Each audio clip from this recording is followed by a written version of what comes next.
Fala pessoal, para quem está aí no corre da ciência política, a gente sabe que a era lulista não é só um período da história. É um prato cheio, né? Um verdadeiro laboratório de contradições que desafia a teoria clássica. Hoje a gente vai fazer uma dissecação teórica super instigante sobre os paradoxos do governo Lula. E para isso, vamos mergulhar nas análises rigorosas de três gigantes da nossa academia: Francisco de Oliveira, Rui Braga e Carlos Nelson Coutinho. O nosso roteiro de hoje está bem direto. A gente vai passar pelo enigma eleitoral de 2006, entender o que diabos é a tal da hegemonia às avessas, olhar bem de perto para o papel estrutural do Bolsa Família e depois a gente fecha dissecando o transformismo e a lógica da pequena política. Bom, começando pelo começo. O famoso enigma eleitoral. Os autores jogam na mesa uma provocação logo de cara, ali olhando para o cenário pós-eleições de 2006. É a pergunta de $1 milhão, que guia toda a nossa análise aqui. Afinal, como é que a vitória histórica dos oprimidos acabou desembocando na verdadeira era de ouro do capital financeiro? Pensa bem, se a classe trabalhadora supostamente chegou lá e capturou o Estado, por que os bancos bateram recordes absurdos e inéditos de lucro? Tem algo aí que não bate. E para ajudar a desembolar isso, deem uma olhada nesse dado. 31%. Quase um terço dos eleitores simplesmente deu de ombros nas eleições de 2006, optando por anular, votar em branco ou nem aparecer para votar.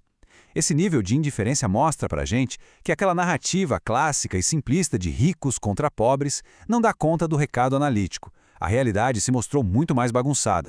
O Francisco de Oliveira argumenta que essa salada de alianças políticas super contraditórias, tipo o PT de braços dados com a elite do agronegócio, junto com essa apatia gigantesca do eleitor, na verdade escancara a irrelevância da política partidária tradicional no nosso capitalismo periférico. A classe trabalhadora definitivamente não agiu como um bloco homogêneo. Tanto é que, logo no primeiro turno, 40% dos votos foram direto para o candidato da oposição. Loucura, né? E é exatamente aí que a gente entra no conceito central que dá título a essa parada toda: a hegemonia às avessas.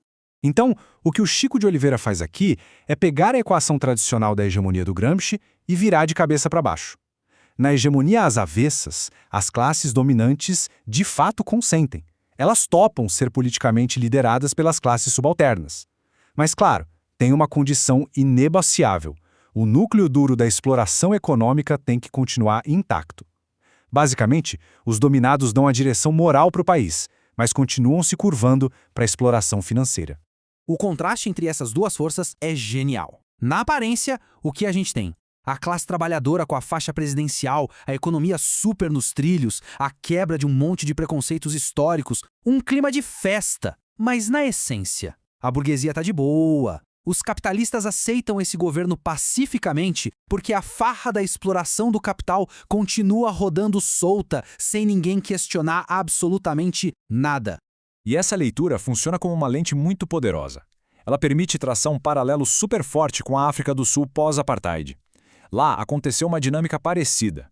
Uma vitória moral e política gigantesca de uma população oprimida acabou, ironicamente, servindo para legitimar um capitalismo superagressivo, mantendo a velha estrutura de desigualdade econômica intacta.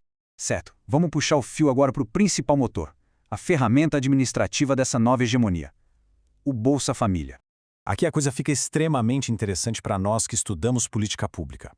Os autores argumentam que, ao levar a questão da miséria para dentro do campo da burocracia e do assistencialismo, o governo desarmou uma bomba.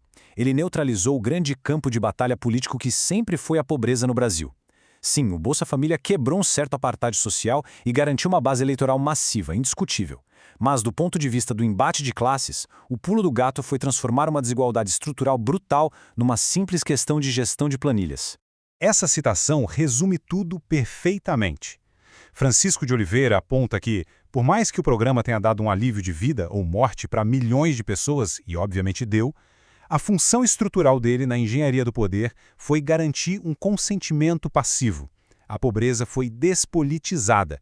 Ela deixou de ser o combustível revolucionário para virar só mais um problema de balcão de atendimento. O que nos leva para a quarta parte da nossa análise. E a esquerda nessa história toda? Como ela lidou com isso? É aí que entra a ideia de transformismo. Para entender o silêncio quase ensurdecedor dos movimentos sociais durante aqueles anos, a gente tem que resgatar esse conceito gramsciano de transformismo. que é, na prática, um processo fatal para qualquer oposição autêntica. Nele, as classes dominantes simplesmente absorvem as lideranças ativas e os grupos adversários para dentro da própria máquina do Estado. Você decapita a oposição cooptando ela, cortando o mal pela raiz. Olha só a trajetória bizarra que os autores apontam. Pega a velha burocracia sindical brasileira. Aquela mesma galera que nos anos 80 era a vanguarda combativa que parava o país com greves gerais, acabou engolida pelo aparato estatal. Eles literalmente viraram uma nova facção financeira. Vestiram terno, sentaram nas cadeiras de direção e passaram a administrar bilhões em capital por meio dos enormes fundos de pensão do Estado. É um salto impressionante, concorda? De liderança de chão de fábrica para gestor de capital-dinheiro. O resultado prático e duro de engolir isso tudo. O Estado sequestrou a sociedade civil organizada.